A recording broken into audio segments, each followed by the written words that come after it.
have, I think, the deepest concern that our federal government not be in a position to do anything to trample on our First Amendment rights.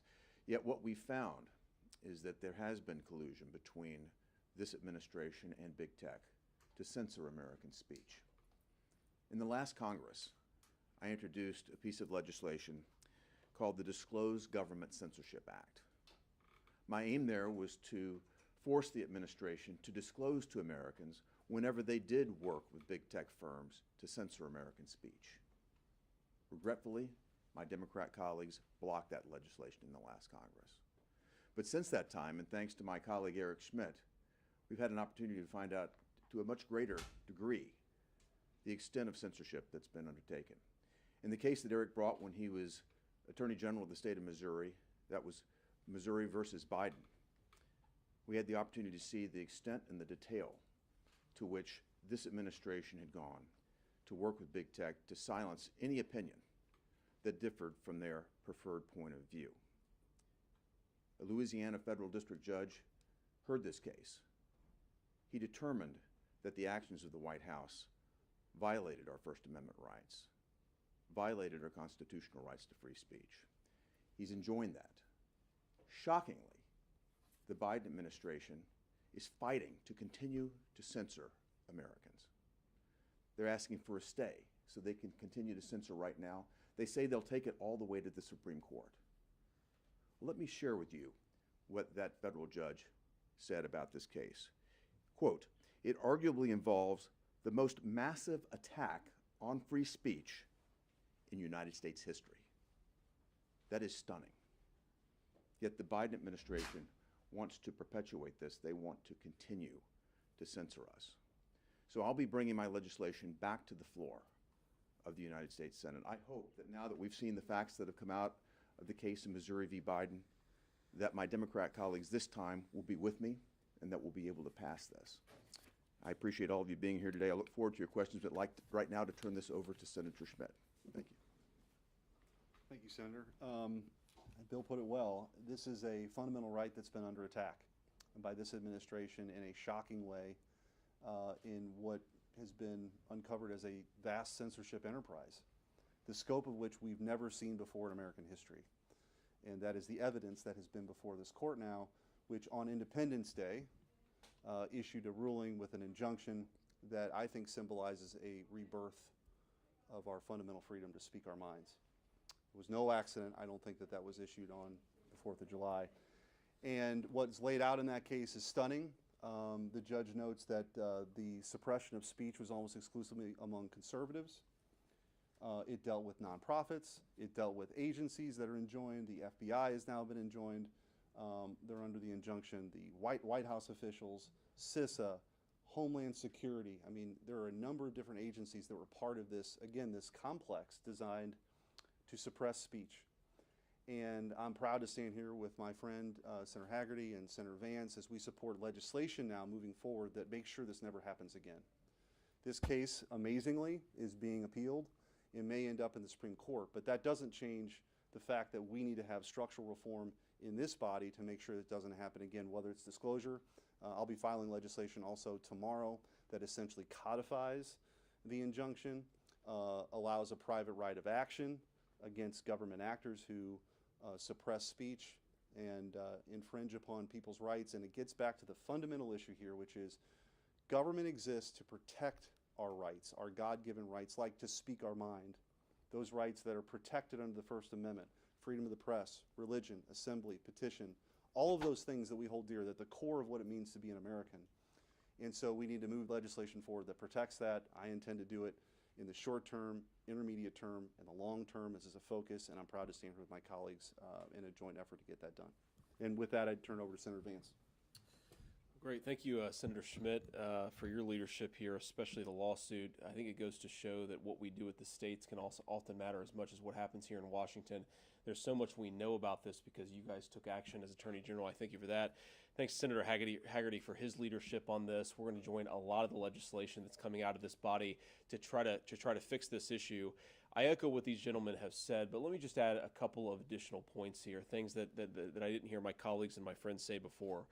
First of all, let's appreciate the human cost of big tech censorship. We now know that millions of American school children were locked out of their schools in a way that harmed their socialization, that increased depression among our young people, and we weren't having the proper debate about what we were doing to our kids because big tech was colluding with the federal government and making it impossible to have that debate. That had human costs. It harmed our children. I know people in Ohio, I know people in my own social circle whose children saw increases in depression because they couldn't go to school and learn. They couldn't go to school and see their friends. And why weren't they allowed to do it? Because we weren't having the debate that we should have been having in this country because big tech was preventing that from happening.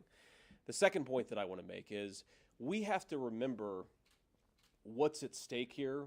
And you hear a lot in this town. You hear a lot criticisms and concerns about capital O, capital D, our democracy. People in this town are obsessed with the idea that our democracy is under threat because people might vote for a president in 2024 that others don't like. Well, let me ask you a question. What's a bigger threat to our democracy? Is it the people of Ohio or Missouri or Tennessee voting for a president that members of the mainstream media don't like? Or is it technology companies with financial interests in communist China working with our own FBI to censor the American people? One of those things is a threat to our democracy. The other is an enforcement and a reinforcement of it. So let's talk honestly about what's at stake here. Do we have the right to participate in the debate in our own country? Do the American people have the right to participate in the 21st century town square? Because all of us know that social media is the locus of so many of the debates that happen in our country. That's what's really at stake here, whether we have a real constitutional republic or whether we have a speech and debate system that's controlled by some of the most pernicious actors in our society. I think the answer is very obvious here. And the final point that I'd make before turning it over to questions is, look, I understand we live in a partisan town and we live in a partisan era. But to my Democratic friends, what I would say is if the Federal Bureau of Investigation telling private companies what they should and shouldn't censor isn't a threat to our country, to our First Amendment rights, what is, right?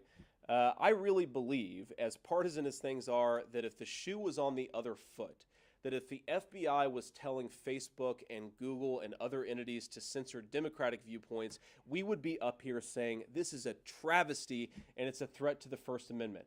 Why aren't they doing the same thing? Thank you. And we'd be happy to entertain any questions that you might have.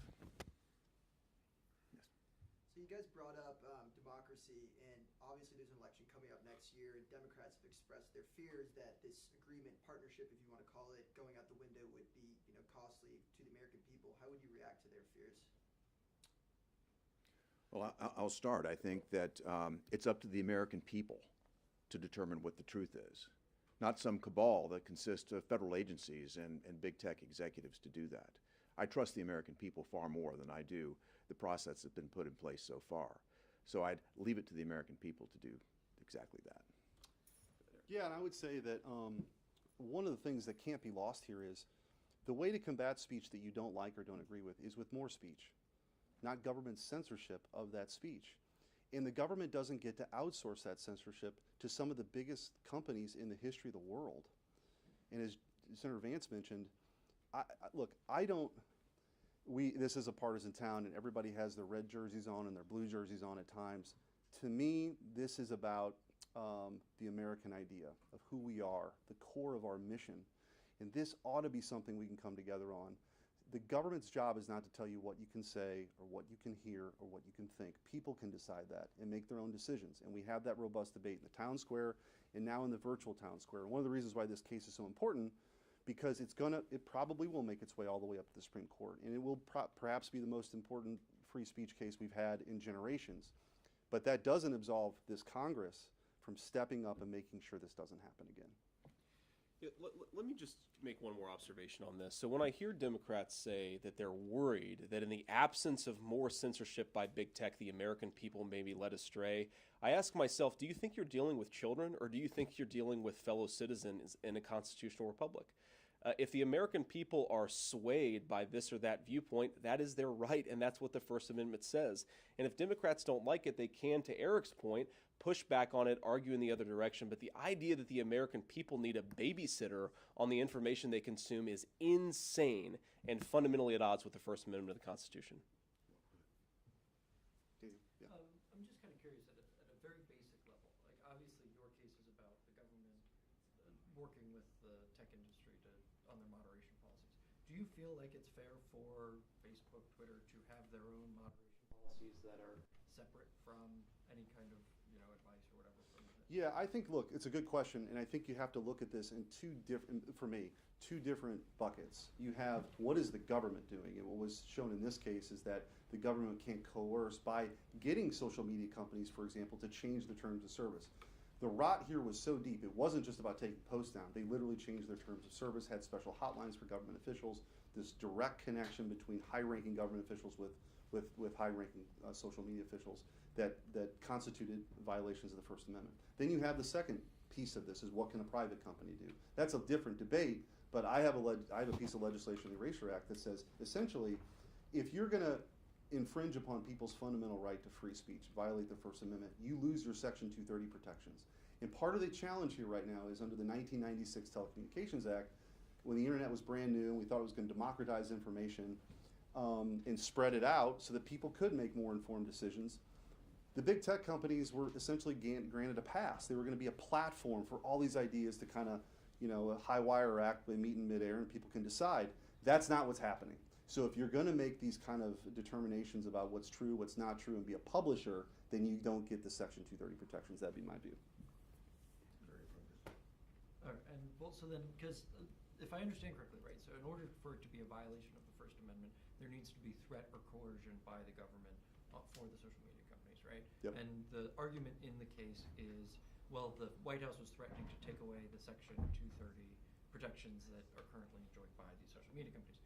But the White House can't do that on their own. That requires an act of Congress. How does that fit into the larger Well, argument? they can advocate. That's number one. But two, they can threaten investigations. Yeah. The Department of Justice can pursue antitrust, which is exactly what was happening, antitrust investigations, and bring legal actions. Like the administration is the most powerful, sort of broadest agency in the world, and you combine that with some of the biggest and most powerful companies in the world. That is a direct threat to our democracy. And again, and even the members of the media, this is such an existential threat. The very protections, of course, that the media relies on, to which I support, to write the articles, even if I don't agree with them, or the editorials, even if I don't agree with them, I will defend your right to say something I don't agree with. Where we've now crossed the line is government, big government is now in bed with these social media giants to censor content and viewpoint discrimination, which of course is a violation of the Constitution. Yeah, I guess why I was a little confused is because there are a lot of congressmen. You just said, "Hey, I think you should get rid of Section 230 protections if you moderate," right? Like Section 230 has been kind of held over tech companies by everyone in Washington. Well, I think I think you can have the broad-based debate, but when it's, look, we can launch an investigation against you and destroy your business if, on this particular viewpoint, you don't change your terms of service or you don't take it down. That's a much different conversation than, hey, if somebody's violating the First Amendment right, maybe they shouldn't have these protections in the first place. So I think that's the distinction. Just a point on Section 230 as well. This comes up very often. And as Senator Schmidt indicated, that was drafted at a time when I don't think people could foresee the fact that this was going to become the town square. But we're in an environment today where there's a portion of that Section 230 that is used as a huge loophole, if you will. And that is the clause that says, it lists the rationale in Section 230 under which censorship would be appropriate. You can think about this as something that would be threatening to a person, violence, advocating terrorism, pornography, that type of thing. But there's a clause there that says, or otherwise objectionable. And that is subject to the interpretation of big tech companies, their lawyers, the White House, the administration, you name it. That is the problem in 230. They're driving a truck through this loophole right now, and we need to address that as well. Obviously, you mentioned these are big tech companies. They're owned by singular people. Do you have concerns about this new Threads it's just growing, it's getting bigger. You know, the same owner of Facebook now owns Instagram, now owns Threads. Is this a concern for you guys? Well, look, the one thing that I'd say about Threads is, of course, it's owned by Facebook, and if we learned anything over the last few years, is that we should be pretty mistrustful of Facebook's willingness and ability to censor or moderate content in a way that's politically neutral. What I worry about with Threads is it will follow the same exact problems and the same exact bad policies that its parent company does. I mean, to the gentleman's question earlier, of course, these technology companies have the ability to set content moderation rules. Now, my argument, I might go a little further than some of my colleagues, so I don't want to speak for them. My argument is that we have to understand these things, especially given their special government privileges, as more akin to public utilities than true private entities. But separate that question to the side. We're really focused on in some ways, a very narrow but an extraordinarily egregious violation of the First Amendment, which is what happens when you have the collusion between the government and the technology companies. And I think Threads, in particular, given how enmeshed Facebook was in receiving directives from the federal government, in contact and communication with the federal government, we should be really worried about whether this is just another Trojan horse for censorship. And I would just point out a couple quick examples, because I don't expect everybody necessarily to read through the 155-page injunction. But just to put this in context, I mean, there's direct communication between the Surgeon General of the United States with senior Facebook officials saying, take this down. You've got the White House press secretary saying, oh yeah, we're flagging this stuff, and they better understand what's at stake. And then, of course, you have, whether it's origins of COVID or the Hunter Biden laptop, where literally the FBI was meeting with these Facebook companies, or these social media companies, including Facebook, monthly, then weekly, saying, look out for the Russian hack and leak operation. The Hunter Biden laptop is mentioned, and sworn affidavit by Yoel Roth, even though they had the laptop, to suppress the story in advance. I mean, this is the kind of stuff that, again, I don't care what your political stripe is. It ought to scare the bejesus out of everybody that the government has this much power with these companies. You mentioned it might go to the Supreme Court. What do you make of the White House? They're continuously, challenging this and pushing back from the podium, just their efforts in general to push back against this. I mean, it's an insult to the American people. I mean, essentially what they're saying is, please, court, let us continue to censor Americans. That's exactly right. It's nuts. Okay. All right, Great. thank you. Thank you all. Thanks, guys. Thank you. It's crazy to look at the trick down. Yeah. My boss was like, can you send me highlights? I'm Yeah. like, well, Well, no. It started like 11 minutes in, but and then I think the Doesn't really press, time I think it that. started around 11, so it's oh, did it? I think so. Oh, what? We might have missed